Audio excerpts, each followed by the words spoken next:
आईकैप की ऐसी पॉलिसीज़ जिनसे स्टूडेंट्स डायरेक्टली इफ़ेक्ट होते हैं, ऐसी पॉलिसीज़ आपको सोशल मीडिया पे या न्यूज़ पे बहुत कम देखने को मिलेंगी। बल्कि सोशल मीडिया पे आप ये ज़रूर देखते होंगे कि मेंबर्स के रिलेटेड इवेंट्स मुनक्किद किए जा रहे हैं, रिकग्निशन सेरेमनीज़ हो रही हैं, फैमिली इवेंट्स हो रहे हैं या बाकी भी जो इवेंट्स हैं वो आप सबके सामने हैं और आपको बड़ा बखूबी पता है।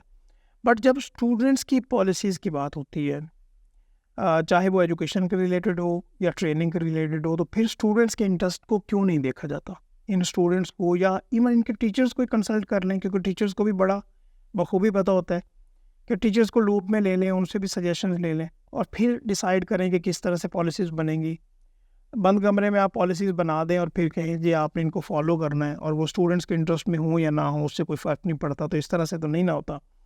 अगर हम देखें अभी रिसेंटली डॉन न्यूज़ में ये आर्टिकल पब्लिश हुआ है और ये आप सबके आपने ज़रूर स्टडी किया होगा, या मैं आपको बता देता हूँ कि क्लियरली बताया गया कि 1700 स्टूडेंट्स जो कि कैफ क्वालिफाई कर चुके हैं, अभी तक उनका किसी फर्म में ट्रेनिंग उस तरह से रजिस्ट्रेशन नहीं हुई या इंडस्ट्री आर्टिकल में भी उनकी एज अ ट्रेनर रजिस्टर्ड नहीं हुए हो। और आई कैप की कंडीशन भी है कि जब कैफ क्वालिफाई कर लिया जाए, कोई भी स्टूडेंट कर ले, तो उसके बाद उसके पास 6 महीने का टाइम होगा और 6 महीने के अंदर अंदर उसने किसी न किसी फर्म को ज्वाइन करना है। अभी काफ़ी स्टूडेंट्स ने हमसे भी रब्ता किया, बताया कि सर हमारे पास ये इतने महीने बाकी रह गए, ये इतना टाइम पीरियड बाकी रह गया है।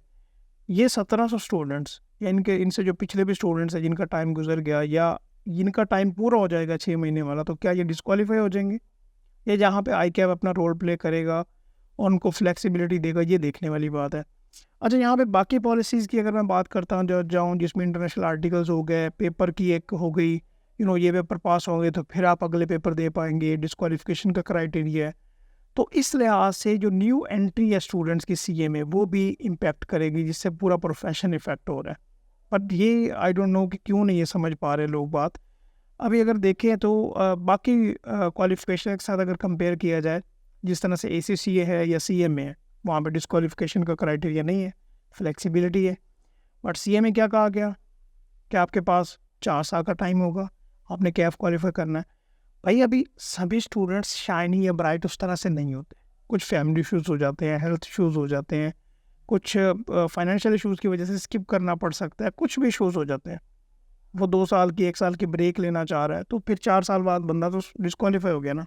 तो फिर वो कहते हैं क्यों ना सीएमए को या एसीसी को जॉइन किया जाए कि बंदा जॉब के साथ भी जॉइन कर ले। इसके अलावा अगर हम डिस्क्वालिफिकेशन के अलावा अगर हम बात करें, सबसे इम्पोर्टेंट इंटरनेशनल आर्टिकल्स। अभी सारे सीए स्टूडेंट्स को ये बताया गया, बड़ी खुशी की लहर भी जागी, 2 साल पहले की बात है कि इंटरनेशनल आर्टिकल स्टार्ट होंगे जी, पाकिस्तान से बाहर। इसका कोई रोड मैप अभी तक आपके सामने आया है? एक्स आई कैप के प्रेसिडेंट ये बात कर चुके हैं, आई कैप के मेंबर से बात कर चुके कि इंटरनेशनल आर्टिकल्स आने वाले हैं, यूएई से, सऊदी अरेबिया से आप इंटरनेशनल आर्टिकल स्टार्ट करेंगे। बट वो बात सारी कहाँ गई? क्या उसका रोड मैप था? क्या अपॉर्चुनिटीज़ थी? जिन लोगों ने कांटेक्ट किया उनको ये बताया गया कि ऐसी कोई बात नहीं है। ठीक है, तो इंटरनेशनल आर्टिकल्स की भी एक, अब मैं क्या कहूँ इसको, मतलब एक लॉलीपॉप ही है ना कि आपने स्टूडेंट्स को बता दिया लेकिन उसके ऊपर उस तरह से अमल दरामद नहीं हुआ। अभी कैफ के पेपर्स की अगर हम बात करें तो आपको पता है group A, group B, 2 papers हैं। इसमें कुछ 8 बार आई कैप अपनी पॉलिसीज़ को चेंज कर चुका है। अभी थोड़े दिन पहले भी कुछ चेंज आया इसमें। इसमें क्या है जी, कुछ सब्जेक्ट्स हैं जिस तरह एफएआर 1 है, वो आप पास करेंगे तो एफएआर 2 दे सकेंगे। कॉस्टिंग का पेपर पास करेंगे तो फिर आप अगला पेपर दे पाएंगे, कौन से वाला, एमएफए वाला। कभी ये कंडीशन जो है वो फ्लेक्सिबल हो जाती है, कभी ये इसको रूल को अप्लाई कर दिया जाता है। तो ये सिर्फ एक पॉलिसी नहीं है। स्टूडेंट्स के लिए जो है ना कॉम्प्लेक्सिटीज़ थोड़ी सी ज़्यादा जो है ना नज़र आ रही है इस प्रोफेशन में। जब स्टूडेंट्स ये देखते हैं कि मिसाल के तौर पे किसी ने भी अगर ये जो फैसला करना हो कि मुझे किस क्वालिफ़िकेशन की तरफ जाना चाहिए, और वहाँ पे वो कंपेयर करे कि फ्लेक्सिबिलिटी कहाँ पे है, कहाँ पे मुझे ज़्यादा फ़ायदा है, मैं जॉब के साथ किस क्वालिफ़िकेशन को साथ लेके चल सकता हूँ, तो फिर उनको सीए के अलावा डिफरेंट ऑप्शंस नज़र आते हैं।